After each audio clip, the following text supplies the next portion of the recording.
Again, it looked a little strange on screen because when we caught that a few moments ago, we had to show that to you. I mean, it gives me chills. They're junking up our country, and it's our country, Jay. That person's opinion, but look at this video. I want to see Democrats fight back on that. I want them to answer back on the beatings on the cops. Oh, no, are they really sending us some people who are willing to break every law after they've already broken our sovereignty law at the border? Well, tempers are flaring in Chicago, too, Jason.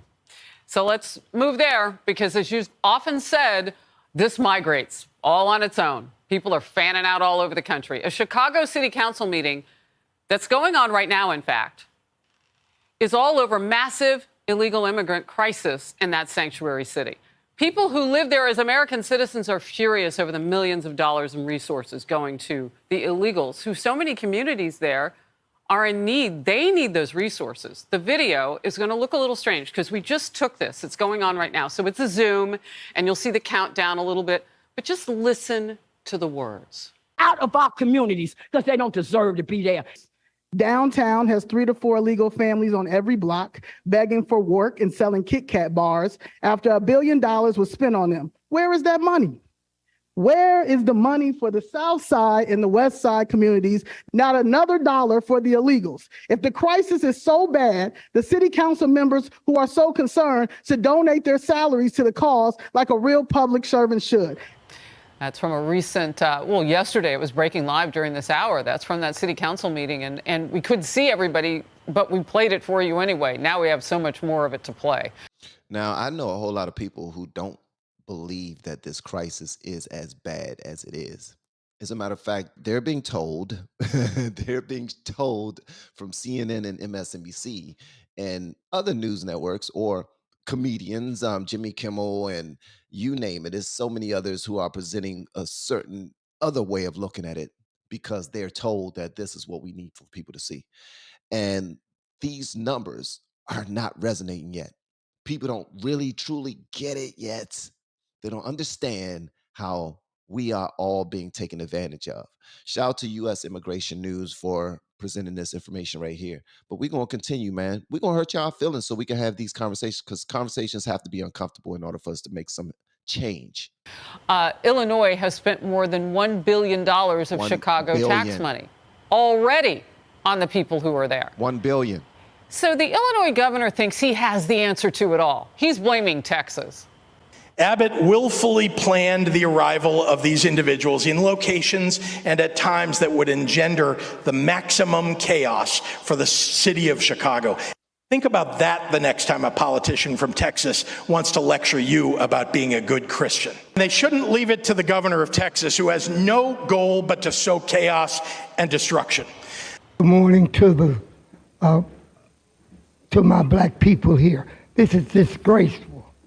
Now, I've seen this one right here, this young man, this older gentleman in the top right-hand corner right here. He presented to the mayor of Chicago, and he was pissed off. And then another young lady came behind him and was pissed off, and a man came behind him and was pissed off, and so forth and so on. At the end of the day, these Chicago residents, these residents in other cities of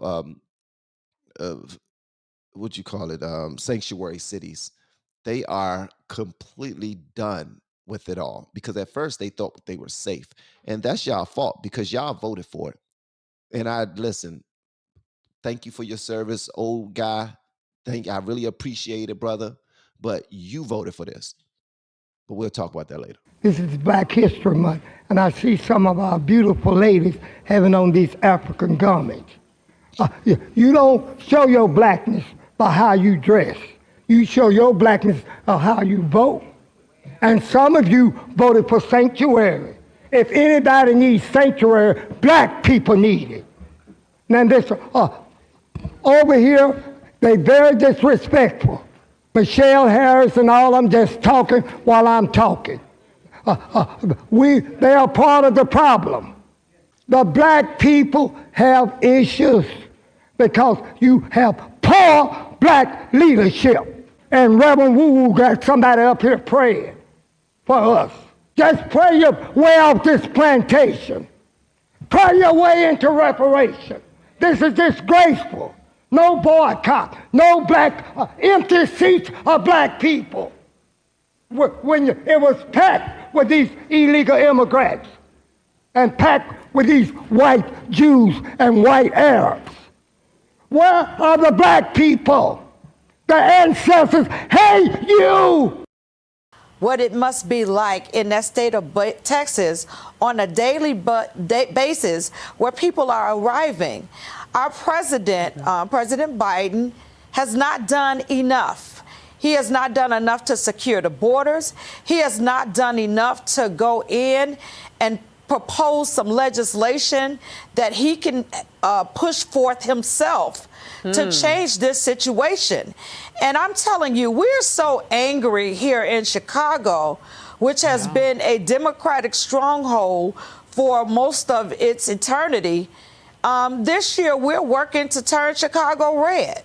We are so angry with Pritzker and with President Biden and with our mayor that we have decided that we're going to vote Republican this time around. Wow. That's just how angry we are. We are so angry that we are willing and going to turn our backs on the Democratic Party. I sat in some of those city council meetings and I looked at and I watched the aldermen totally disregard the voices of the people. And when I was going down there, we were coming down every week in the hundreds. School board, all these little different things. I was like, yeah. But then I think about other things. So to speak about what, I'm from Rogers Park. I'm from the north side for 30 years. I'm sure most of you all are here about Paulina or East Rogers Park and not understand how can that be a part of the north side of Chicago? Multiple. Oh yeah, this man right here said that he been shot a couple of times too. Unsolved. My brother was killed in 1995. His name is Walter Sims. I have not had a follow-up call. There was a young man, a few months ago, when the yellow line crashed. His name is Kenneth. He was by a young man named Kamari. I know both of these young kids, friends, but one of them is going to get off because the charges that were filed against him were dropped. So the city is showing us that black lives don't matter, or black life does not matter to it. And we being condemned in this sense. We being forgotten in that thought. So I'm the young black man, Tawan Sims, that love black people and want to see some type of resolve in it. Some reparation, maybe. Some understanding, hopefully. These are our electeds. We got Maria Haddon, Alderman Bill in the far south side. Everybody that should feel responsible. Everybody lining their pockets, everybody getting something out of it. Everybody, except for the people. So we ask, honestly, wholeheartedly, when do we get the consideration? When? Honestly, I'm from your Ward 49th. We got a congressional woman been in the office for 24 years. When do we get some consideration? No, don't shake your head, Maria, because I've been hitting you up for the last few weeks. I'm sleeping in the 24th district, woman, and you still ain't, please. But sorry, y'all. Thank you very much for your comments. Our next speaker is Jessica Jackson. And what we said did not matter. And when we were talking about changing Chicago's status as a sanctuary city, and keep in mind, we still have a right to do that. Just like Biden has the right to put forth an executive order to change the crisis at the border, Chicago's mayor has the right to put forth an executive order to change Chicago's sanctuary city. Will he do it? Of course he will not do it. If he was going to do it, it would have been done. And remember, there was a vote within City Council where the ordinance to change it was strucken down. I do want you guys to just know that this conversation need to be had, and you guys need to get louder and louder. Your voices are necessary. But I will also say this: people who have voted one way, and you're heavily involved in politics, and you know how things go, but then you're surprised when things aren't in your favor in the end, you're the fool for it. That's just me. I firmly believe that. Ain't nowhere in the world we're still believing in these politicians to do what they claim they're going to do when time and time again they show us that they only want the vote. They say what they have to say to get the vote, and that's it. That's it. She still wants Chicago to be a sanctuary city. She still wants Chicago to be a sanctuary city. Y'all continue with y'all dreams of sanctuary cities. Y'all see how it's been, y'all are being taken advantage of at the moment. And that's not going to stop. But have at it. But again, guys, yeah. Any videos that y'all have about the migrants or anything with immigration, I'm trying to learn on the fly. So if you can send that to me, that will be absolutely amazing. And for everybody who has checked this out with me, thank you so much. I appreciate it. Feel free to like and comment, participate in the comment section. That would be dope. And I'll see you guys on the next video. Love y'all. Peace.